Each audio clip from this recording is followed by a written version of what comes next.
বৃষ্টির সময় এই দোয়াটা পড়েন, সাথে সাথে আপনার মনে আশা পূরণ হয়ে যাবে ইনশাআল্লাহ।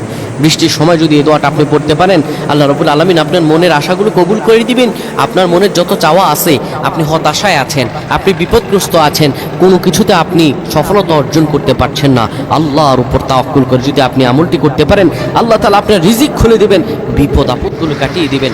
এত রহম, এত বরকত, এত দয়া করবেন, আপনি কল্পনাও করতে পারবেন না। বৃষ্টি যখন আসে, বিশ্বনবী সাল্লাল্লাহু আলাইহি ওয়াসাল্লামের একটা সুন্নাত ছিল বৃষ্টিতে ভেজা। এই বৃষ্টির সময় দোয়া কবুল হয়, আমার আল্লাহর কাছে প্রিয় বান্দা হওয়া যায়। বৃষ্টি যখন আসে, আপনি বৃষ্টির পানিতে হাত ভিজাবেন আর পড়বেন আল্লাহুম্মা সাইয়্যিবান নাফিয়া। আল্লাহ আপনি আমার জন্য কল্যাণকর রহম দান করেন। আবু দাউদের 5099 নম্বর হাদিসে এই দোয়াটা এসেছে। আপনি বৃষ্টির সময় বৃষ্টির পানিতে হাত ভিজাবেন আর পড়বেন আল্লাহুম্মা সাইয়্যিবান নাফিয়া, আল্লাহুম্মা সাইয়্যিবান নাফিয়া। এই দোয়াটা করবেন আর মনের আশাগুলো আল্লাহর কাছে বলবেন। দোয়া করতে দেরি হবে, আমার আল্লাহ কবুল করতে দেরি হবে না। সুবহানাল্লাহ।